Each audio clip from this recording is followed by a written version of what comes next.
Que a graça e a paz do Senhor Jesus, mais uma vez, nos faça companhia.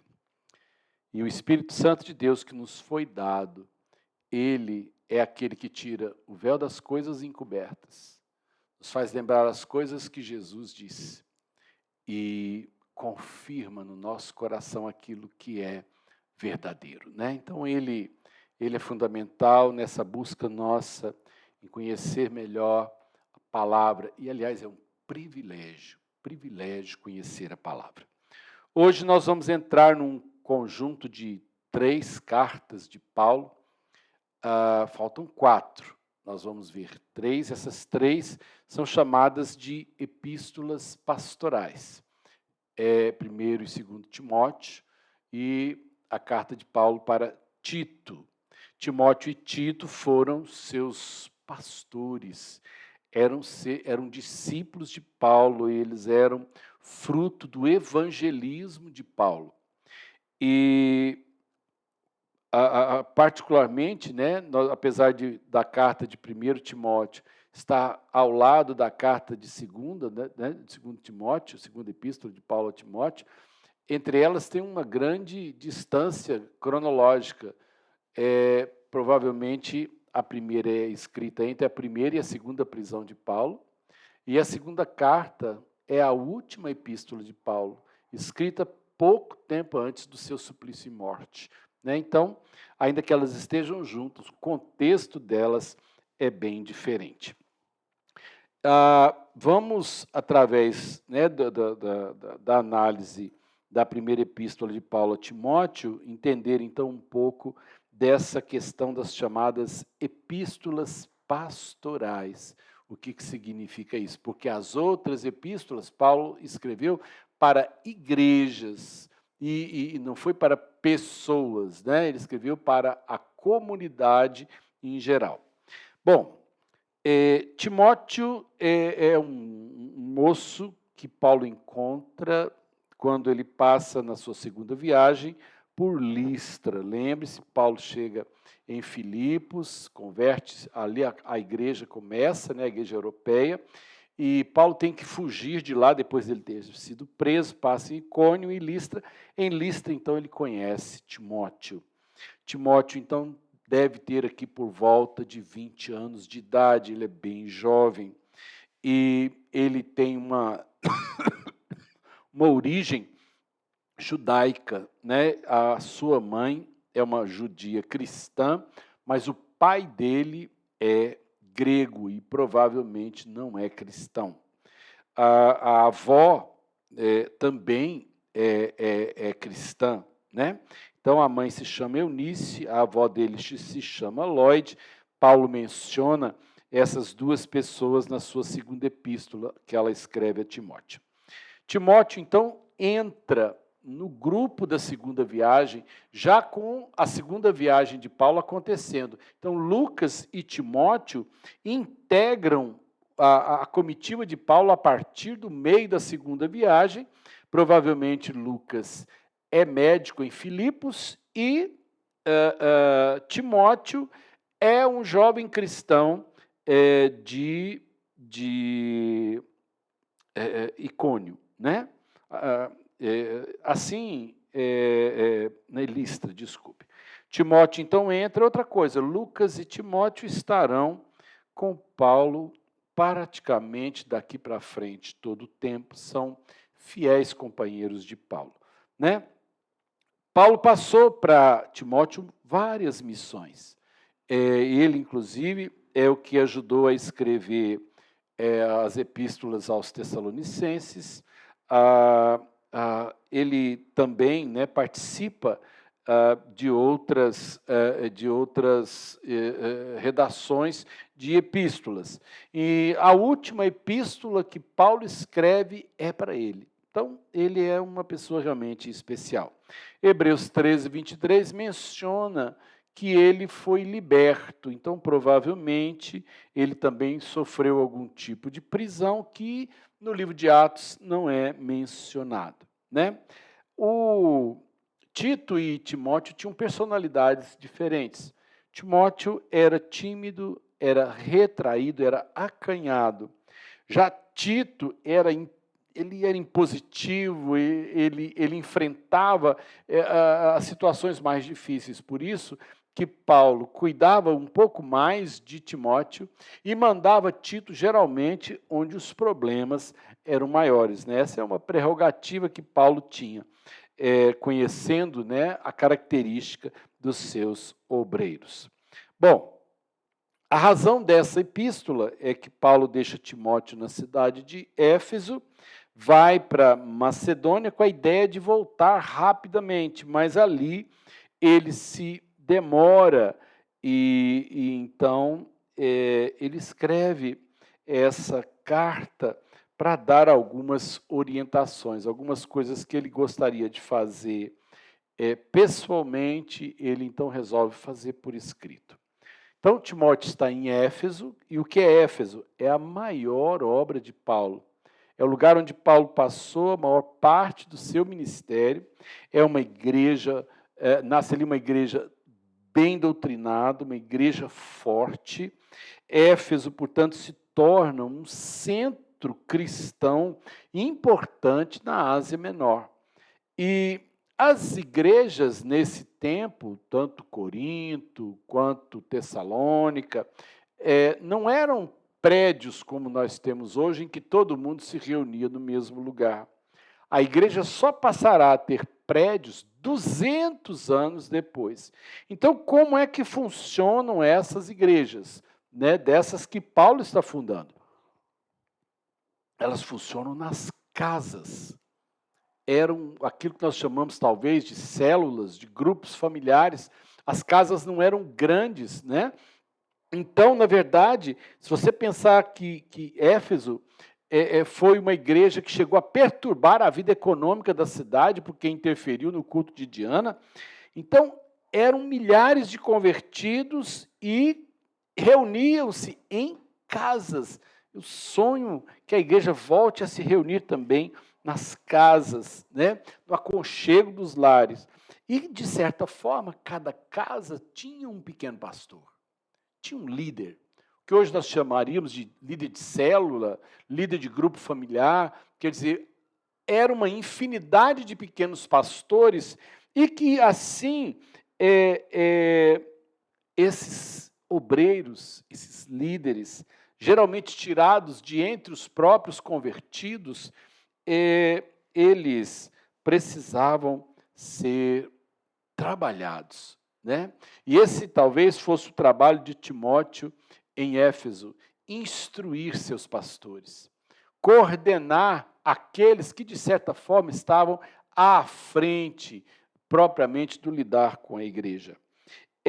Eles usam, né, as expressões presbíteros e bispos, que, na verdade, a gente traduz por pastores. Hoje, as diferentes denominações né, passaram a usar essas expressões como categorias clérigas, o caso da igreja metodista. O bispo é pastor de pastores, presbítero é uma categoria de pastores, que já tenham uma formação superior, né?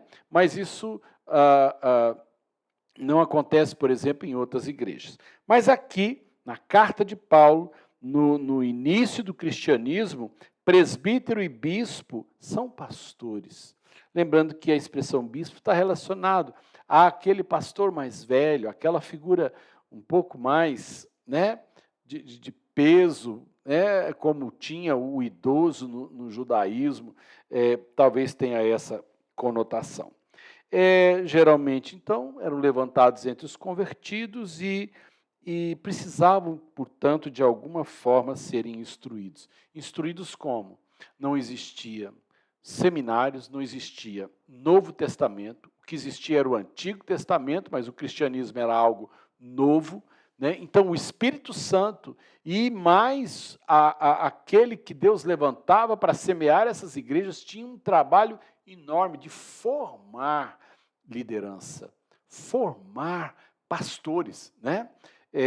como se eu hoje tivesse, por exemplo, um cuidado além de cuidar da minha igreja, eu tivesse que cuidar daqueles pastores que cuidam das minhas igrejas, ou cuidar dos líderes que cuidam das minhas células, saber, né, tirar as dúvidas deles, saber o que eles estão pregando. Mas hoje eles têm a Bíblia, né, têm o Novo Testamento, e quando não tinha nada, né? Era um trabalho muito importante, e louvado seja Deus, o Espírito Santo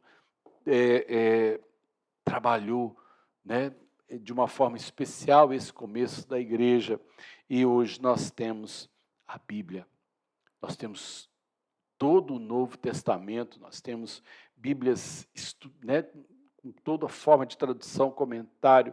É um privilégio, né, o que nós temos hoje, inclusive, né, o privilégio de eu poder estudar com você, chegar até você, eu não sei nem quem vai ver essa aula, não sei nem a que distância esse ensino chega. Aquele tempo foi muito difícil. A gente precisa valorizar melhor as coisas que nós temos nos dias de hoje. Epístola de Paulo a Timóteo, sua primeira epístola. Paulo, apóstolo de Jesus Cristo, pelo mandato de Deus, nosso Salvador, e de Jesus Cristo, nossa esperança.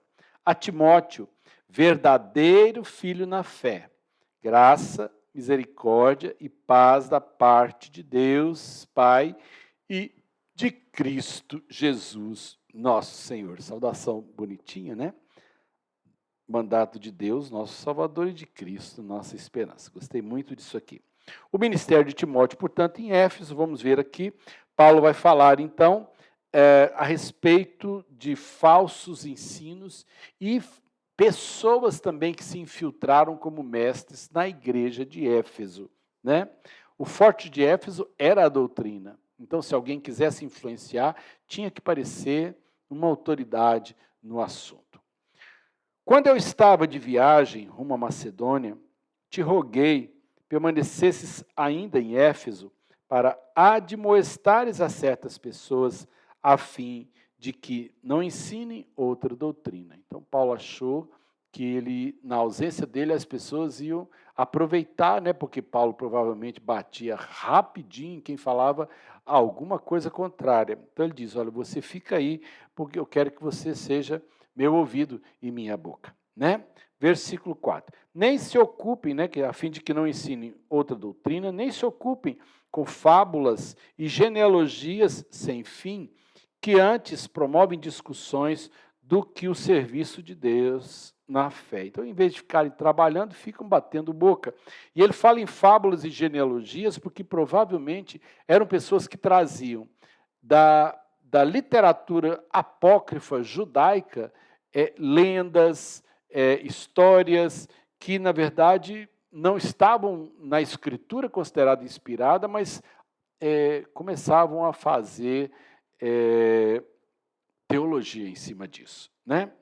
Versículo 5. Ora, o intuito da presente admoestação visa ao amor que procede de coração puro, de consciência boa e de fé sem hipocrisia.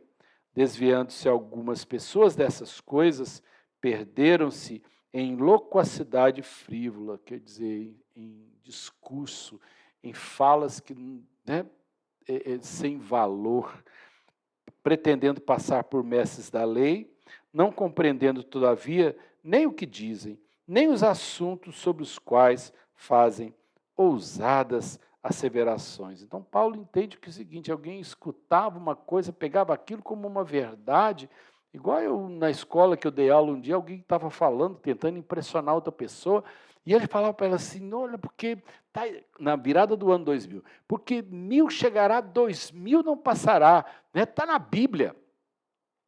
Aí, como eu estava perto, ela pegou e falou assim, não é, Sérgio? Aí eu falei, olha, naquilo que eu conheço, eu digo para você que não está. Aí a pessoa ficou assim frustrada, falou assim, mas quem me falou disse que estava. E ela já estava passando aquilo com uma ênfase, tentando assustar outra pessoa. Desde esse tempo já tinha gente que era papuda, gente que falava demais de coisas que não entendia. Versículo 8 em diante, então, Paulo vai falar de que a lei tem a sua importância, né, portanto, ela é boa. Sabemos, porém, que a lei é boa se alguém dela se utiliza de modo legítimo, tendo em vista que não se promulga lei para quem é justo, mas para transgressores e rebeldes, irreverentes e pecadores, ímpios e profanos, parricidas e matricidas, que mata pai e mãe, né? Homicidas, impuros, sodomitas, raptores de homens, eram pessoas que roubavam pessoas para vender como escravos, mentirosos, perjuros e para tudo quanto se opõe à sã doutrina, segundo o evangelho da glória do Deus bendito, no qual fui encarregado. Então ele diz que a lei tem um propósito, não é passar medo nas pessoas ou criar fantasias. A lei é boa só para dizer isso. Quer dizer, a lei quem precisa dela, ou ela será perigosa só para quem infringe. Quem vai andar direito, a lei não é problema para nós, né?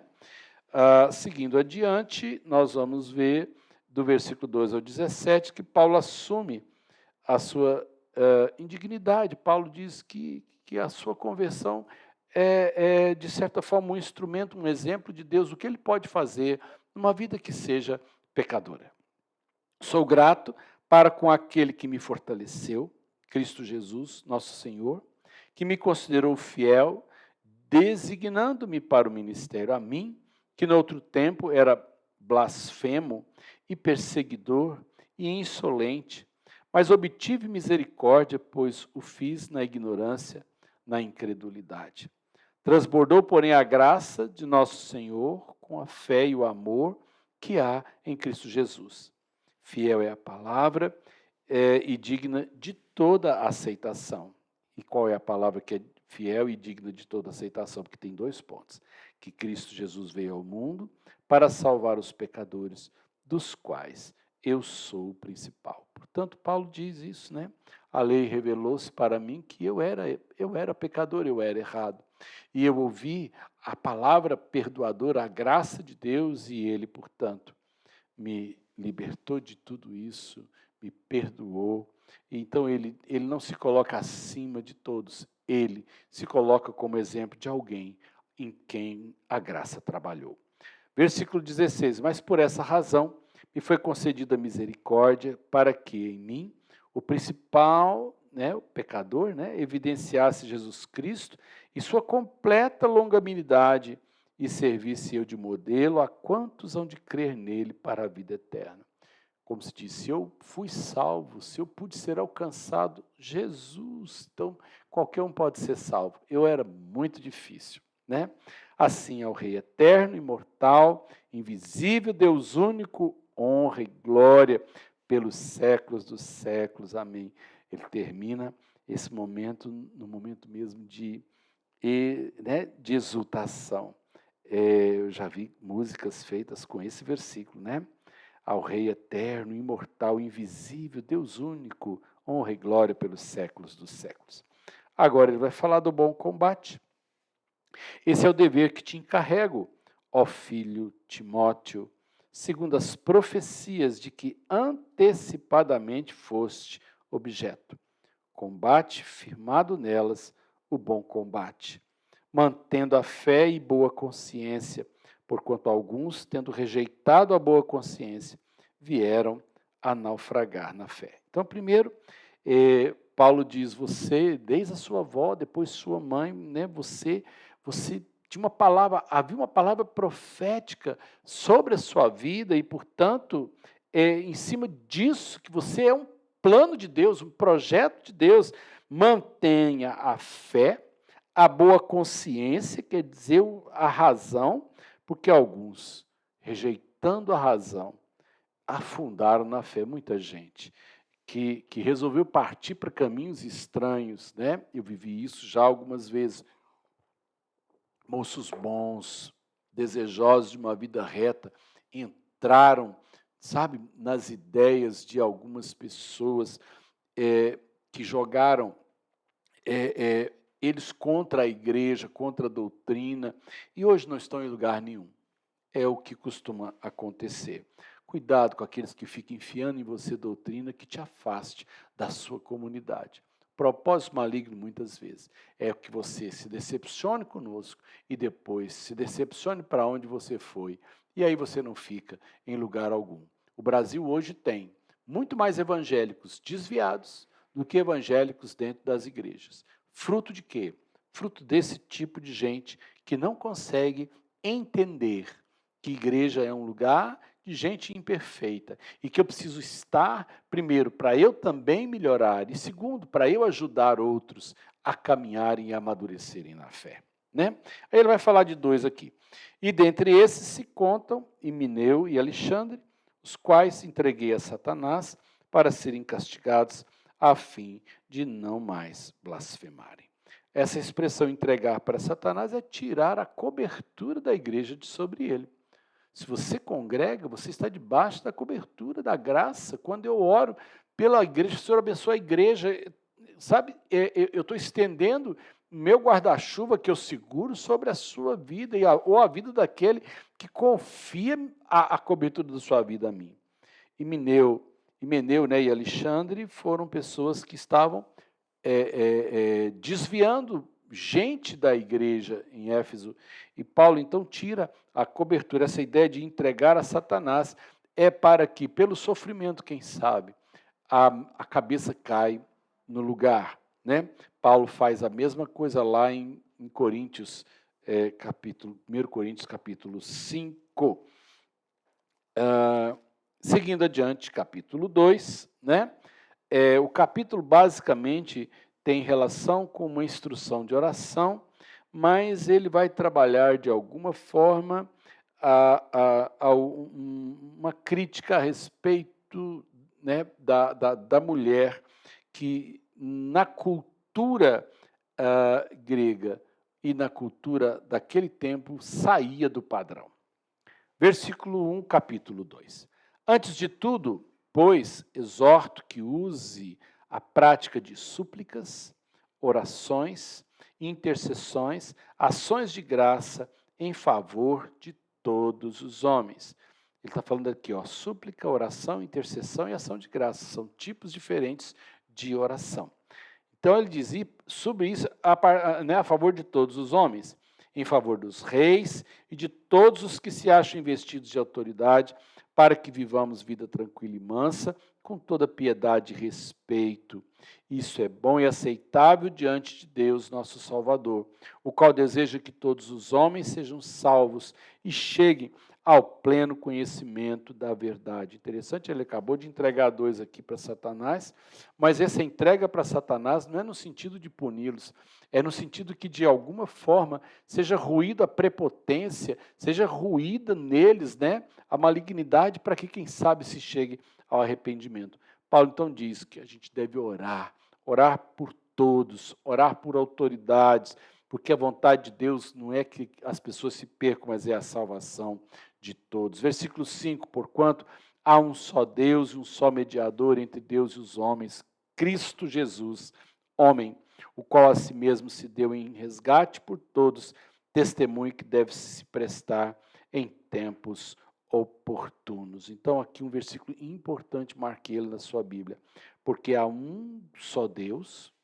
doutrina nossa, um só mediador entre Deus e os homens. Não existe nenhuma outra entidade, não existe um ser humano. Né? Aqui, portanto, isso para nós serve com clareza. Jesus é o único mediador, é o único intercessor. Por isso, toda oração nossa é feita em nome de Jesus. Não tem nenhum santo, não tem nem a mãe dele, que alguns colocam como intercessora, como mediadora. A palavra é clara, porque há um só Deus e um só mediador entre Deus e os homens, vírgula, Cristo Jesus, homem, o qual a si mesmo se deu em resgate por todos nós, testemunho que deve se prestar em tempos oportunos. Quer dizer, a gente tem que falar isso. É isso que eu estou fazendo nessa noite com você. Para isso fui designado pregador e apóstolo, afirmo a verdade, não minto, mestre dos gentios na fé e na verdade. Então, ele diz que ele é pregador desta mensagem, ele é apóstolo entre os gentios, levantado por Deus, e ele diz, e isso é a verdade, né? Agora, o proceder no culto público, ainda dentro dessa ideia da oração. Quero, portanto, que os varões orem em todo lugar, levantando mãos santas, sem ira e sem animosidade. Essa era a forma do judeu orar. Os homens é que oravam com as mãos levantadas, e geralmente oravam em voz alta. Isso às vezes gerava entre um e outro, que nem guerra de pavão, né? Talvez houvesse atrito, ou então um querendo se exaltar mais do que o outro. Então, essa forma judaica de orar acabou fazendo parte ali, né, também da vida em Éfeso. Agora ele vai falar a respeito das mulheres, ele vai fazer basicamente uma crítica ao vestuário e vai criticar mulheres que estavam tentando usar do evangelho para quebrar padrões sociais que naquele tempo não eram aceitáveis. Quero, portanto, que os varões orem todo o tempo e tal, né, no versículo 9. Da mesma sorte que as mulheres, em traje decente, se ataviem com modéstia e bom senso. Quer dizer, ele fala, olha, mulheres, eu sei, por exemplo, que talvez a igreja fosse o melhor lugar que elas fossem, e elas, então, muitas vezes abusavam primeiro, de um traje nem sempre decente. Isso é uma coisa que ainda acontece nos dias de hoje, né? Certa vez eu fui convidado para pregar numa igreja, e a ministrante do louvor, ela levantava a mão para cantar. Gente, mas a blusa era um negócio assim meio aberto e aparecia aqui parte da roupa íntima. Eu falei, Senhor, eu vou olhar para o outro lado, eu vou fechar meus olhos, porque tem coisas que falta bom senso, né? Tem hábito das mulheres usarem roupa 3 números menor do que o normal. Eu acho que Paulo está dizendo que desde aquele tempo lá nós temos a falta de decência e modéstia e de bom senso na questão do enfeite. E ele diz então, né? Não com cabeleira frisada e com ouro, ou pérolas, ou vestuário dispendioso. Ele está criticando até os penteados aqui. Ele diz, olha, isso não é o principal da mulher. Hoje a estética está muito em vogue, mas Paulo está dizendo que essa não é isso aí, né? Quer ver? O versículo 10 ele completa. Porém, com boas obras, como é próprio, às mulheres que professam ser piedosas. Que elas sejam, a beleza delas seja pelo ministério que elas desempenham, e não pela roupa, pelo cabelo, pelas pérolas, né? Que elas chamem atenção pelas obras. Versículo 11, aqui é aquela questão das mulheres que estavam quebrando, de certa forma, um aspecto cultural naquele tempo. A mulher aprende em silêncio, com toda submissão, e não permito que a mulher ensine, nem exerça autoridade de homem, esteja, porém, em silêncio. Então, ele quis dizer que aquilo que era reservado culturalmente ao homem, era importante que a mulher respeitasse isso. Imagine hoje, no mundo islâmico, onde a mulher é extremamente manipulada e oprimida, se de repente isso fosse quebrado, esse princípio de autoridade fosse quebrado. Hoje, não é a nossa cultura aqui, né? E eu creio que as mulheres têm crescido, têm exercido profissões, têm estudado, né? E têm galgado com muita competência lugares que antigamente eram só dos homens. Mas hoje isso para nós não é uma questão mais de barreira, tá? Nesse tempo aqui seria escândalo. Versículo 13, porque primeiro foi formado Adão, depois Eva, e Adão não foi iludido, mas a mulher, sendo enganada, caiu em transgressão. Paulo justifica o seu pensamento dentro dessa ideia. Versículo 15, todavia, será preservada através de sua missão de mãe, e se ela permanecer em fé e amor e santificação com bom senso.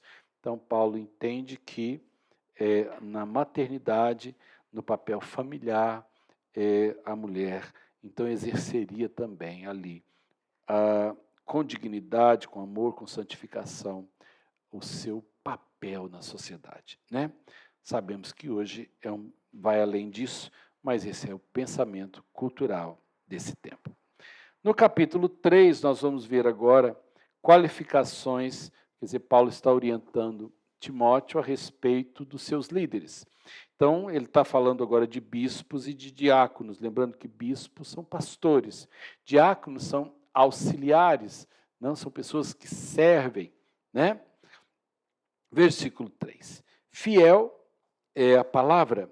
Se alguém aspira ao episcopado, excelente obra almeja. Ele está dizendo, se alguém deseja pastorear, cuidar de vidas, ótimo, não tem coisa melhor que ele possa almejar. É necessário, portanto, que o bispo, né, essa pessoa, seja irrepreensível, portanto, tenha uma conduta ilibada, esposo de uma só mulher, ainda que neste tempo era permitida culturalmente a poligamia, Paulo diz, o pastor deve ser de preferência aquele que tem uma esposa só. O casamento monogâmico é um modelo cristão. Temperante, portanto, controlado, né? Sóbrio, modesto, hospitaleiro, apto para ensinar, portanto, que tenha bagagem e talento, né, para orientar outras pessoas, não dado ao vinho, não violento, porém cordato, inimigo de contendas, não avarento, e que governe bem a própria casa, criando filhos sob disciplina, com todo respeito. Pois se alguém não sabe governar a própria casa, como cuidará da igreja de Deus? Não seja neófito, quer dizer, não escolha gente recém-convertida, né? Tem que ser alguém que já tem um pouco mais de experiência, para não suceder que se ensoberbeça, fique vaidoso e incorra na condenação do diabo. Então, esse é o perfil daquilo que Paulo diz, deva ser, portanto, o pastor. Ele fala em não dado ao vinho. Então, quer dizer, beber era da cultura deles, mas aquele que deveria ser pastor não deveria ter esse hábito, né? Não dado ao vinho, portanto, alguém que não tinha hábito de beber, né? A sobriedade deve fazer parte do perfil daquele que vai cuidar de pessoas. Isso é muito importante. Imagine eu como pastor, numa festa de casamento, chego lá, encho a cara de vinho, começo a me portar de forma inconveniente, começo a falar bobagem, eu devo estar sempre sóbrio, né? Eu partilho dessa ideia. Há igrejas, portanto, que permitem que a sua membresia beba. Eu estou numa igreja que é pela abstinência do álcool. Eu gosto dessa posição, ainda que reconheça a expressão não dado ao vinho, significa alguém que tem hábito de beber, mas não significa que ele está proibindo a bebida, tá certo? Eu reconheço isso. Versículo 7. Pelo contrário, está falando ainda da característica do bispo. É necessário que ele tenha bom testemunho dos de fora, a fim de não cair no opróbrio e no laço do diabo. Então, ele diz que ele deve ser bem visto, não apenas dentro da igreja, ele deve gozar de uma boa reputação, né? Por que ele gozar dessa boa reputação? Porque as pessoas fora da igreja, aqueles que não são cristãos, né? A fim de que, caso o diabo queira expor a igreja ao ridículo, o derrube, né? Imagina se ele não se controla, se ele bebe, se ele tem problemas em casa, ele expõe o evangelho ao julgamento e ao ridículo. Então, ele diz isso. Cuidado. Versículo 8. Semelhantemente, quanto a diáconos, diácono, a palavra é servidor, é aquele que ajuda, é aquele que trabalha, né? É necessário que sejam respeitáveis, de uma só palavra, portanto, gente confiável, não inclinados a muito vinho. Aqui o diácono quer dizer, ele diz, olha, ele até pode beber, eu não quero que ele esteja embriagado. O pastor, ele fala, não dado ao vinho. Agora aqui ele já diz, não dado a muito vinho, não cobiçosos de sórdida ganância, porque eles iam lidar com dinheiro, vão lidar com doações. Imagina se ele tem apego às coisas, né? De uma forma errada, ele poderia fazer mau uso. Conservando o mistério da fé com consciência limpa. Essa expressão aqui, né? O mistério da fé, ele quer dizer, deve seguir, né? De coração esse fervor a Cristo, né? Que é a fonte. O pagão não conseguia conhecer a sua divindade, porque as divindades não existiam, né? Mas nós cristãos conhecemos um Cristo vivo, sabemos da sua ressurreição e que, portanto, ele diz, aquele que haverá de servir na igreja deve ter conhecido Jesus, deve ter tido uma experiência com Jesus e ter uma consciência limpa. Versículo 10, também sejam estes primeiramente experimentados. Não vai colocando ele sem testar, não. Coloca ele para trabalhar com alguém. E se mostrarem irrepreensíveis, exerçam o diaconato. Então, bispos e diáconos eram duas categorias de pessoas que trabalhavam. Os bispos ou pastores cuidavam da vida espiritual, do ensino, da exortação, e os diáconos faziam o trabalho do servir, do cuidar, do administrar a vida da igreja.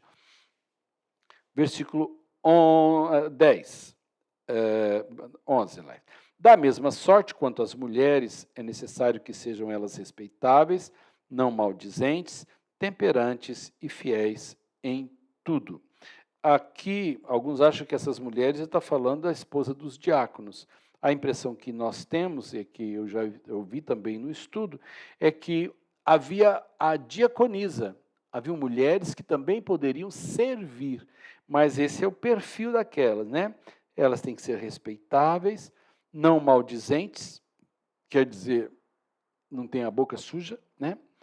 Temperantes, portanto, controlados e fiéis em tudo. Volta ao diácono. O diácono seja marido de uma só mulher e governe bem seus filhos e a própria casa. Isso parece estar nos dois casos. É complicado isso, né? Quem tem um mau casamento, quem não educa bem os filhos, ele era considerado como alguém impróprio para cuidar das coisas de Deus, porque se ele não governa bem a casa, como é que ele pode governar a casa de Deus, né?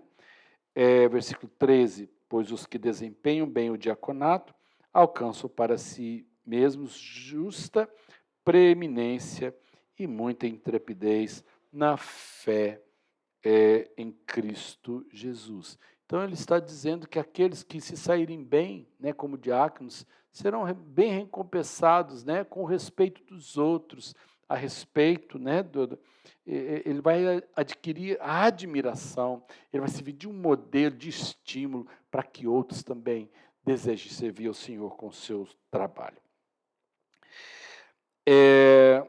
Escrevo-te essas coisas, esperando ir ver-te em breve, para que, se eu tardar, fique ciente de como se deve proceder na casa de Deus, que é a igreja do Deus vivo, coluna e baluarte da verdade. Então ele diz, olha, eu quero ir com você, mas se eu não for, está escrito aqui como é que a coisa tem que funcionar. O recado está dado, né? Evidentemente, grande é o mistério da piedade. Essa expressão piedade faz parte da vida cristã, né? A piedade basicamente está na oração, na busca da palavra, no exercer aí o seu dom. Então ele diz que fazer parte, né, da igreja e exercer esse ministério não é algo comum, é algo sobrenatural. Aí ele pega Jesus, provavelmente essa citação aqui é um hino que eles cantavam. Aquele que foi manifesto na carne, foi justificado em espírito, contemplado por anjos, pregado entre os gentios, crido no mundo, recebido na glória.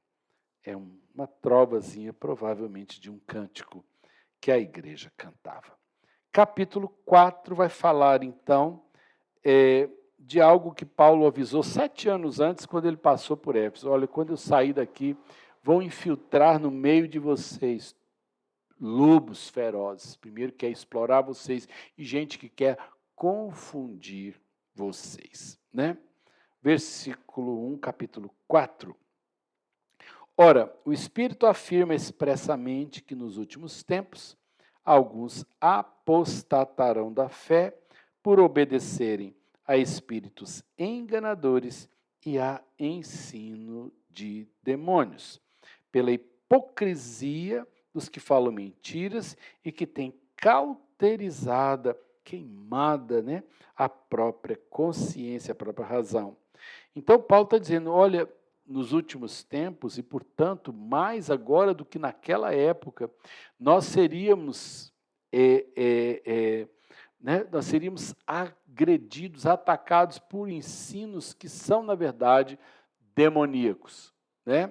E aí, portanto, cuidado com aquilo que nos tem sido passado como doutrina, como costume. É muito importante que aquilo que eu adoto por verdade ou por princípio de conduta esteja muito bem arraigado na palavra. Por isso que eu preciso conhecer a palavra, né? Aí ele vai dizer tipos de ensino que haveriam, que já estavam acontecendo de certa forma.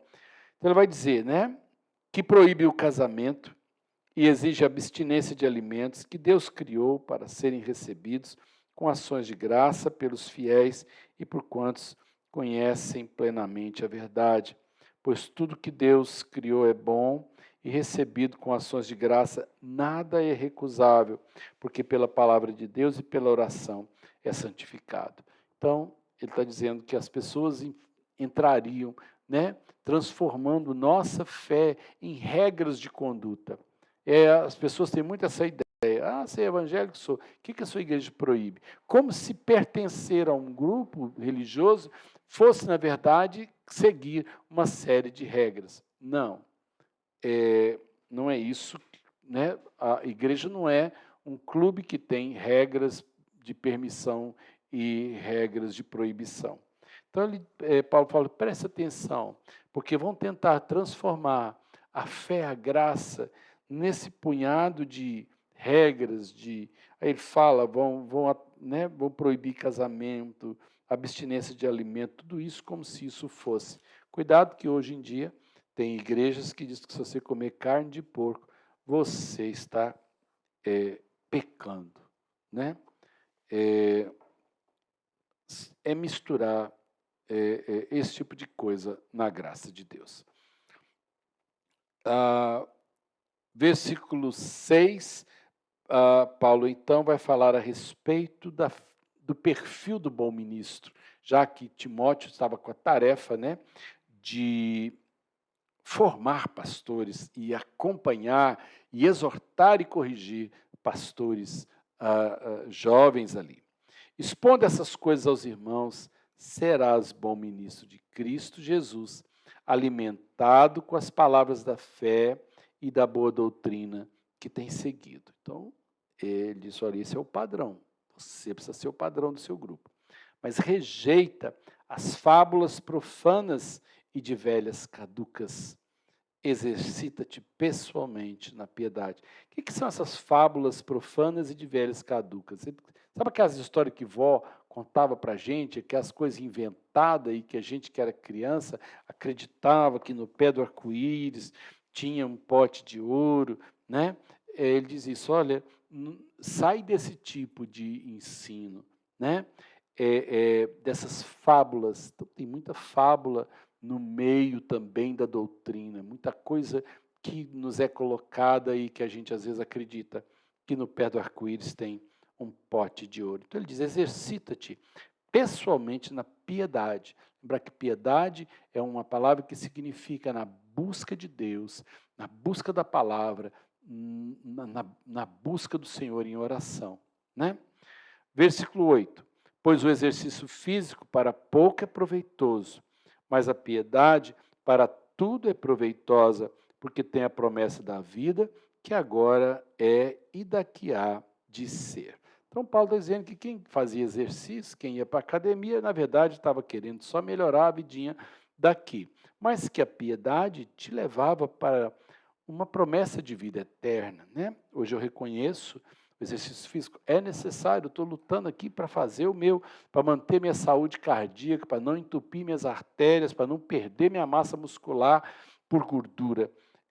Para ser um bom pastor, eu preciso talvez, né, ter um pouco mais de força e de saúde. Mas Paulo está aqui não criticando o exercício em si, mas ele está dizendo que o exercício da piedade, a oração, o jejum, a leitura, a meditação, isso produz a vida, né? Alimenta a vida eterna. O exercício e a comida alimenta essa aqui. Versículo 9 e 10, eles estão juntos. Fiel é esta palavra e digna de inteira aceitação. Paulo falou algo parecido lá no começo, né? Ora, é para esse fim que labutamos e nos esforçamos sobremodo, porque temos posto nossa esperança no Deus vivo, Salvador de todos os homens, especialmente dos fiéis. Ordena e ensina essas coisas. Então, a palavra, né, quer dizer, o ministério pastoral é pregar essa palavra, e ela é boa, ela é fiel e ela é digna, ela é o melhor que nós temos para servir para as pessoas, né? Não é cesta básica, o melhor que a igreja tem para dar, não é roupa, sabe? Não é emprego, o melhor que a igreja tem para dar é a palavra de Deus. Essa é a melhor coisa servida, ou tem que ser, né? Num lugar como esse. Versículo 12, um conselho para ele agora, que era jovem. Ninguém despreze a tua mocidade, pelo contrário, torna-te padrão dos fiéis, na palavra, no procedimento, no amor, na fé, na pureza. Ele diz, você, Timóteo, ainda que seja jovem, você tem que ser padrão. É isso que talvez as pessoas estejam querendo. Eu não quero que as pessoas, sabe, te julguem só por você ser jovem, numa cultura que valorizava, era o indivíduo mais velho. Mas ele diz, eu quero que você seja o quê? Padrão na palavra, no proceder, na conduta, no amor de Deus visível, na fé, né?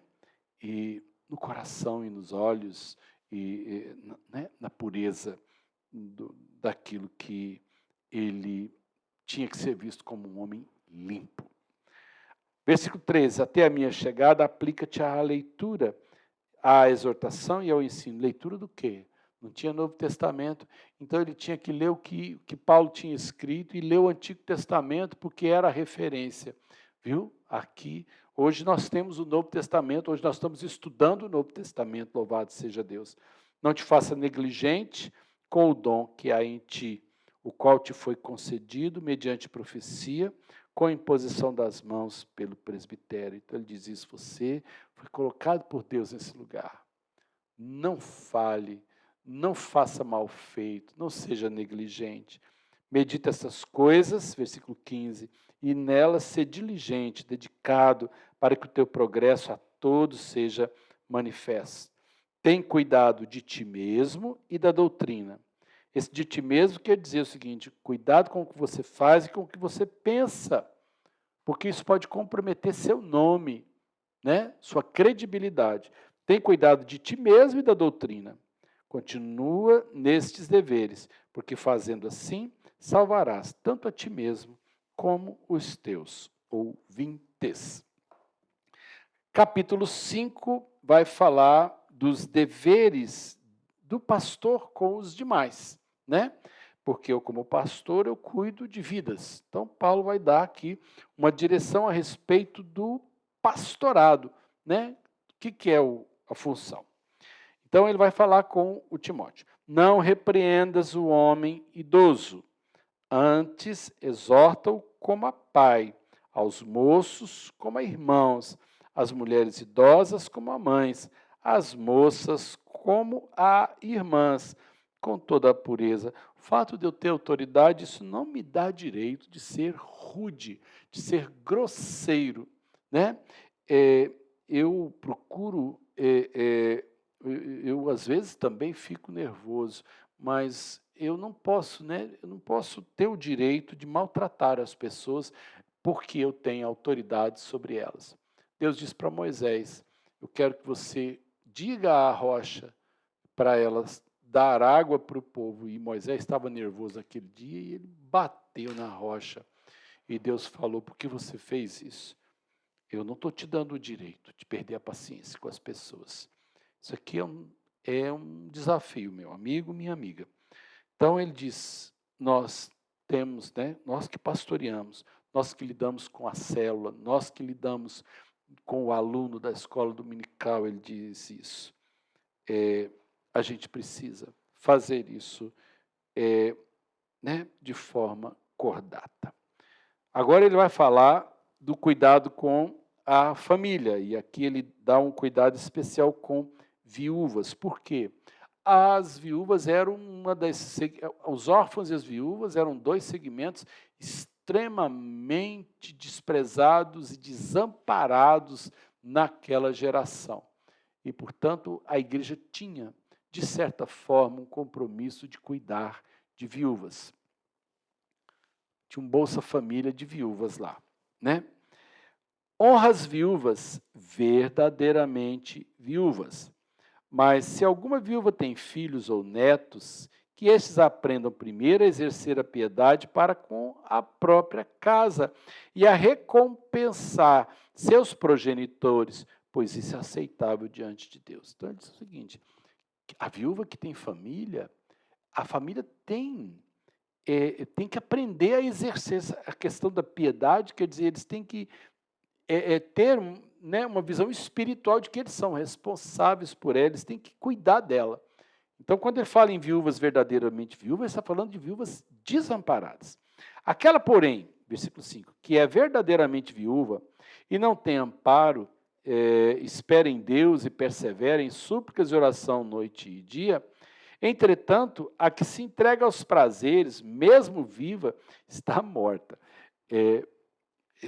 Paulo foi muito duro, né, com aquela que não tinha postura de seriedade, né?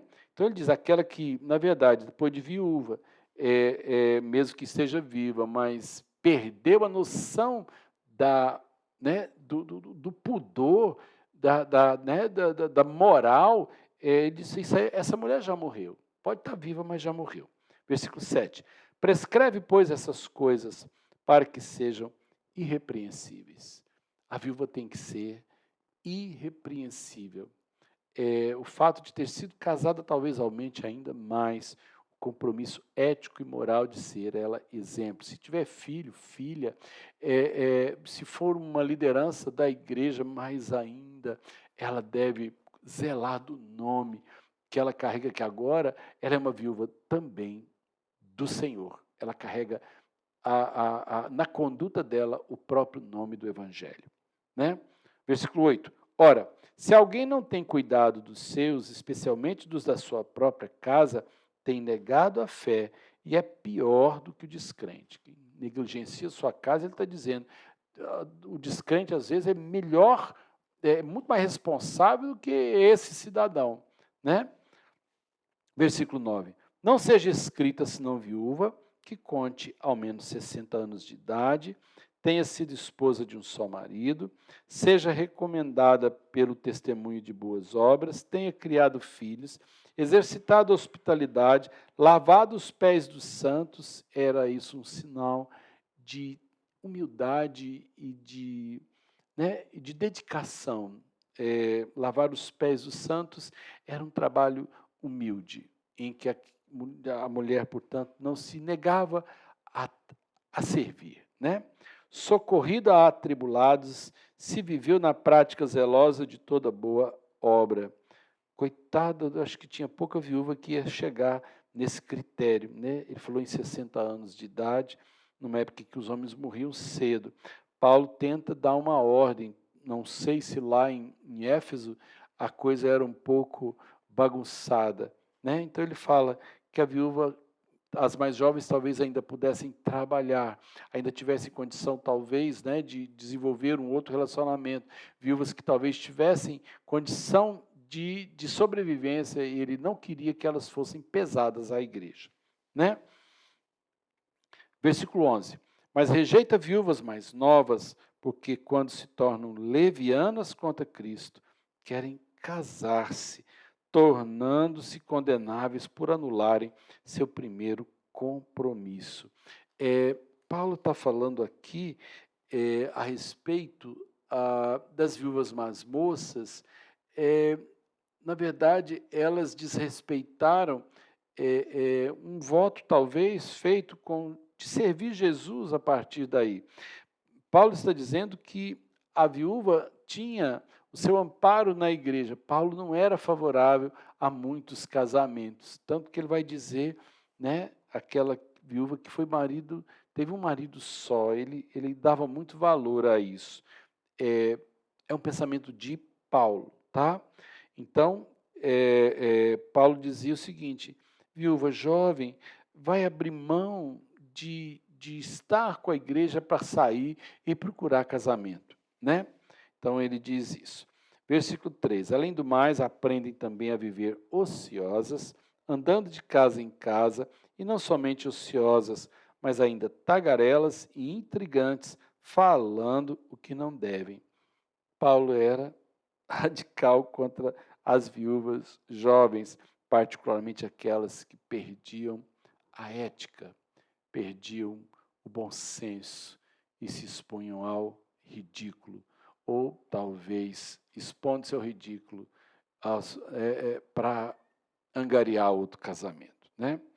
Versículo 14, quero, portanto, que as viúvas mais novas se casem, criem filhos, sejam boas donas de casa e não deem ao adversário ocasião favorável de maledicência, isso é, para que elas não se tornem mal faladas, né, mal afamadas.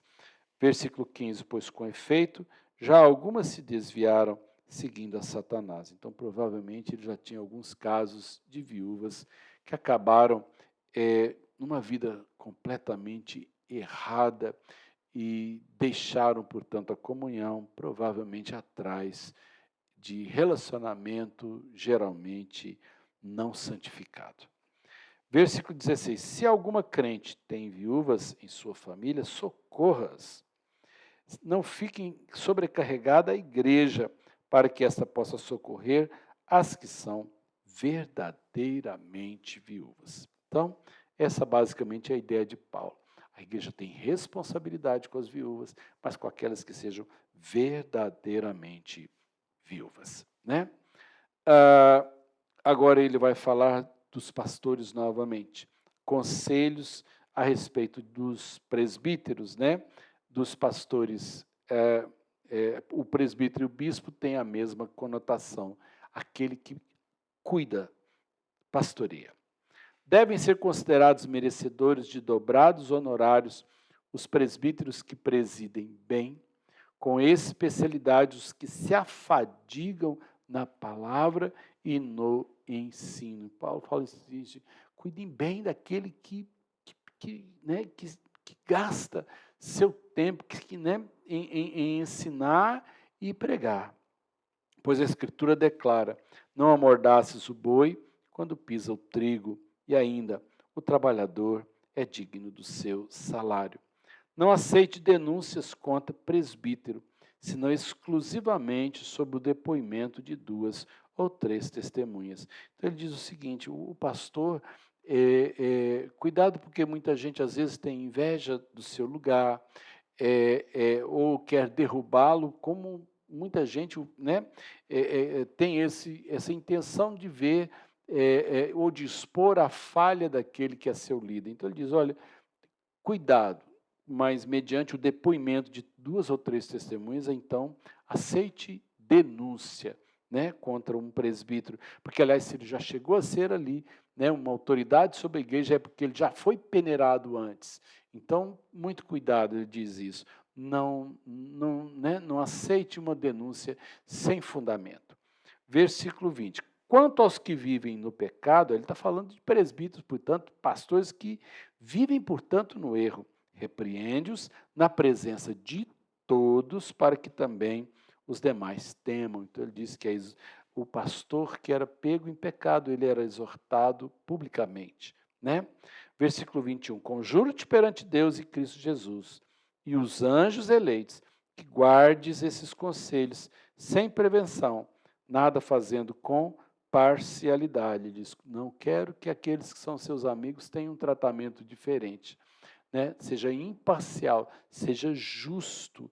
Eu te ordeno perante Deus, Jesus Cristo e os anjos, seja justo, seja honesto. Né? Versículo 22. A ninguém imponhas precipitadamente as mãos.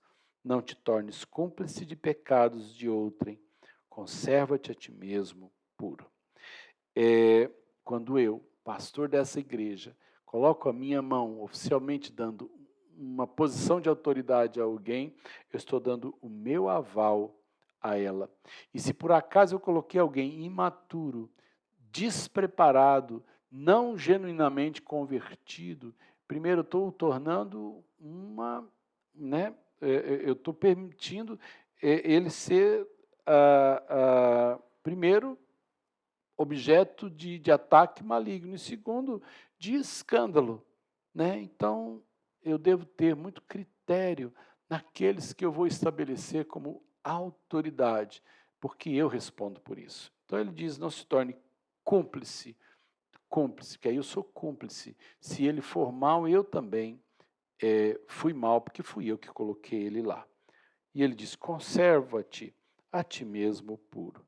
Portanto, ele diz, né, muito cuidado, mantenha você sempre a sua justiça e cuidado com aqueles que você coloca como autoridade sobre outros. Versículo 23, não continues a beber somente água, usa um pouco de vinho por causa do teu estômago e das tuas frequentes enfermidades. Aqui, então, dá para se ver que o vinho era considerado também uma forma de remédio.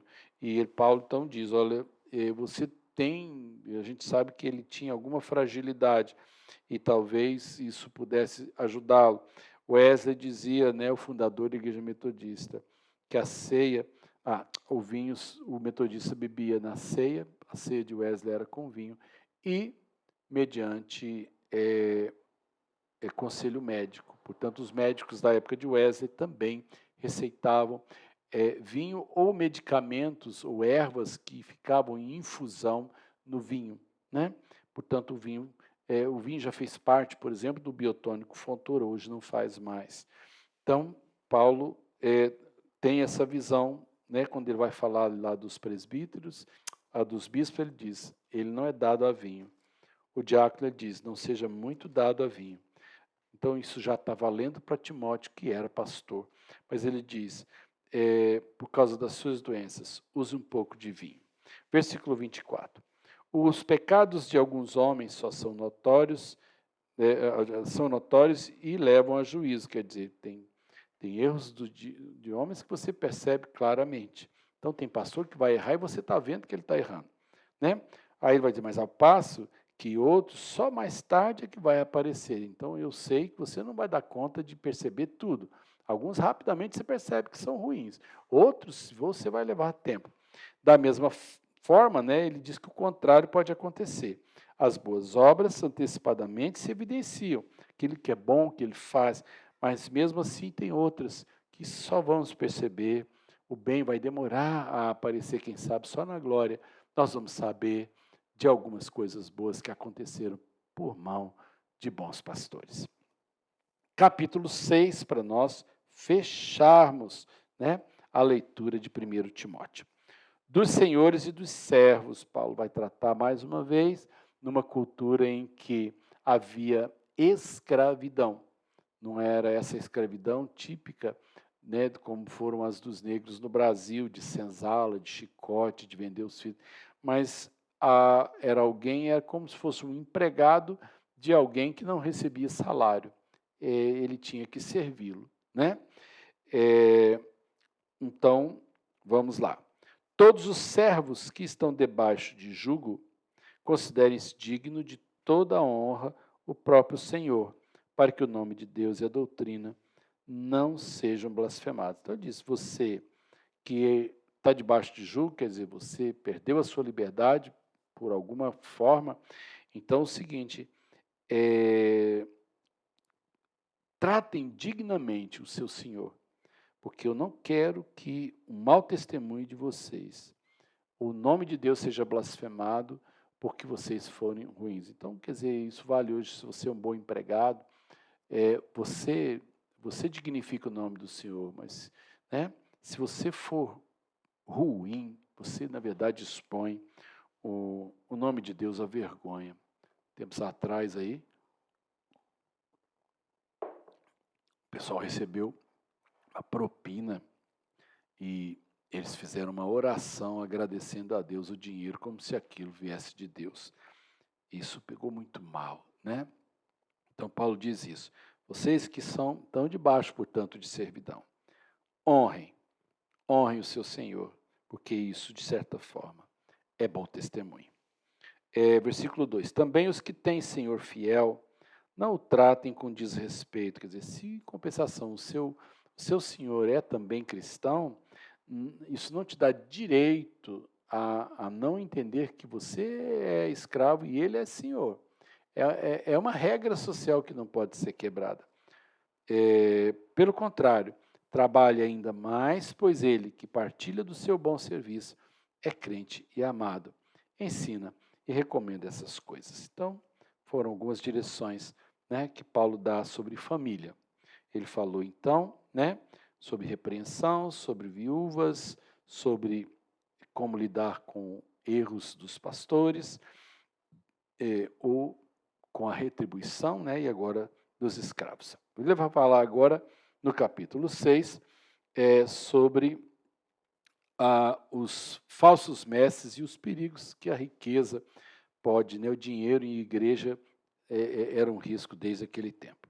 Se alguém ensina outra doutrina e não concorda com as sãs palavras de nosso Senhor Jesus Cristo e com o ensino segundo a piedade, é enfatuado, quer dizer, orgulhoso, né? Nada entende, mas tem mania por questões e contendas de palavras, de que nascem invejas, provocações, difamações, suspeitas malignas, altercações sem fins, quer dizer, bate-boca, discussão, por homens cuja mente é pervertida e privados da verdade, supondo que a piedade é fonte de lucro, quer dizer, ele diz assim, cuidado, né? Cuidado com essas pessoas, porque muita gente, ele fala em fonte de lucro, quer dizer, se de repente há um interesse de uma pessoa prejudicar outra para ocupar um espaço onde ele seja beneficiado, principalmente onde existe dinheiro, onde existe doação, onde existe prestígio, ele fala, cuidado, né? Muita gente se aproxima em busca de tirar algum partido para si. Versículo 6. De fato, grande fonte de lucro é a piedade com o contentamento. Então, ele está dizendo, realmente, né, a riqueza boa é aquela em que vem o amor juntamente com a alegria. Não esses que aprontam, né, ou querem o tombo do outro para tomar o seu lugar, ou tomar o seu cargo e aproveitar-se, tirar partido disso, como se faz isso às vezes em política, né, partidária. Versículo 7, porque nada temos trazido para o mundo, nem coisa alguma podemos levar dele. Tendo sustento e com que nos vestir, estejamos contentes. Então, Paulo diz isso. Muito cuidado com esse pessoal que fica fazendo muito movimento e, na verdade, está interessado em dinheiro, em oferta, em prestígio, em voto. Nós não vamos levar, a gente chega no mundo sem nada e vamos embora também, aqui nós vamos largar tudo. Então ele diz, tendo sustento e com que nos vestir, estejamos contentes. Versículo 9, ora os que querem ficar ricos caem em tentação e cilada, e em muitas concupiscências, quer dizer, tentações insensatas e perniciosas, as quais afogam os homens na ruína e na perdição. Então, desde aquele tempo, então, que talvez cuidar do evangelho, receber ofertas poderia ser um ponto de desvio e de derrubada de obreiros, né? Então ele diz, olha, não queira ficar rico, né? Não é para isso que a gente foi chamado. Versículo 10, porque o amor do dinheiro é a raiz de todos os males, e alguns nessa cobiça se desviaram da fé e a si mesmos se atormentaram com muitas dores. Então sejamos transparentes, bons mordomos. Não é esse meu propósito, nem deve ser o seu, de tirar partido daquilo em que nós trabalhamos para o Senhor. Um apelo agora para Timóteo, né? Ele diz assim, tu, porém, ó homem de Deus, foge dessas coisas. Então, ele vai falar a respeito de tudo isso, né? Antes aí, ele vai dizer, olha, eu quero que você, ele chama Timóteo de homem de Deus, ele diz assim, sai disso, né? Foge dessas coisas, antes segue a justiça, a piedade, a fé, o amor, a constância e a mansidão. Então, é isso que ele insiste. Esse é o perfil do pastor de pastores, né? Como é Timóteo aqui colocado como alguém também que está diante da igreja. Segue a justiça, a piedade, a fé, o amor, a constância e a mansidão. Combate o bom combate da fé. Toma posse da vida eterna, para a qual também foste chamado, e de que fizeste a boa confissão perante muitas testemunhas. Essa confissão é a aceitação pública de Jesus e seu batismo, né? Ele fala em combater o bom combate, significa que tem muito combate que não tem sentido, né? Tem muita coisa que a gente se envolve e que não vale a pena na vida. Então, se envolva naquilo que realmente seja o bom combate, trabalhar para o reino, trabalhar para o Senhor, sacrificar-se por isso, é o bom combate.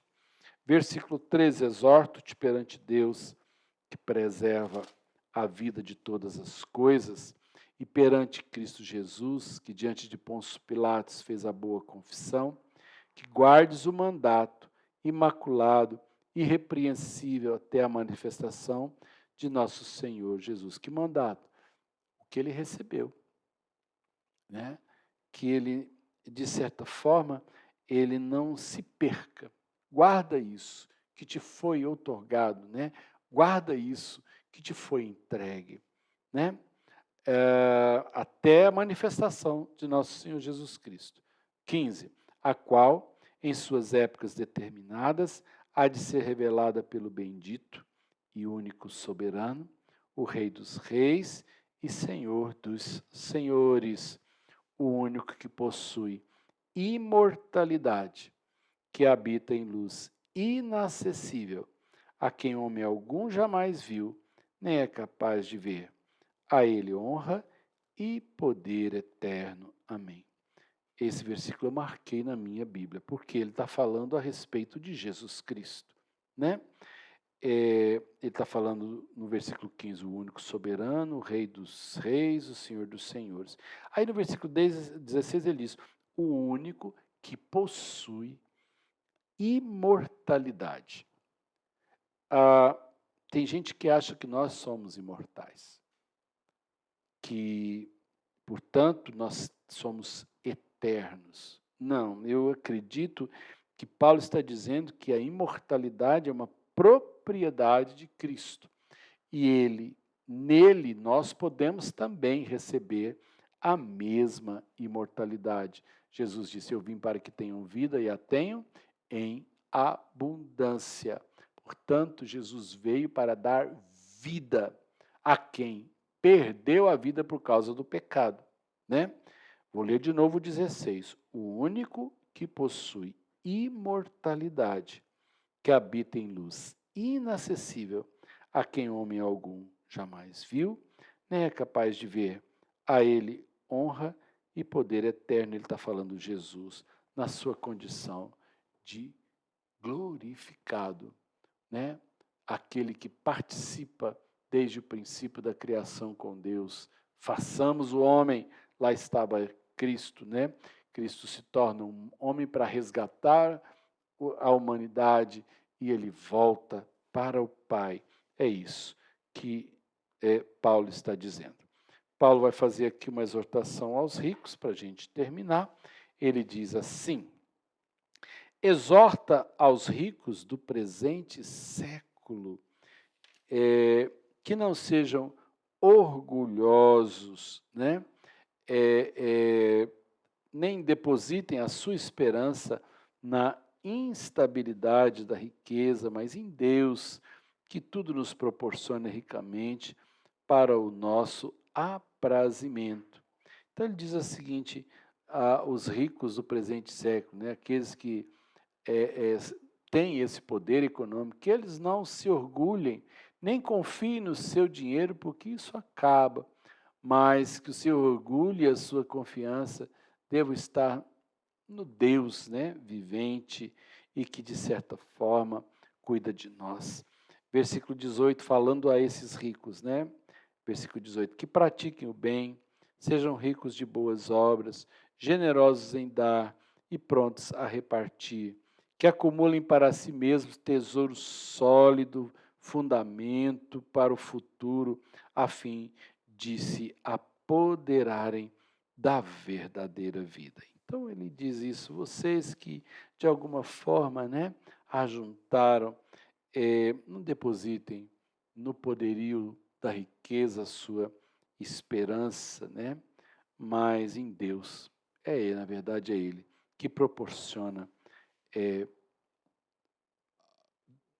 para nossa, ele diz aqui, né, ricamente para o nosso aprazimento, né? Ele diz, sejam bons, dividam, sejam solidários, né?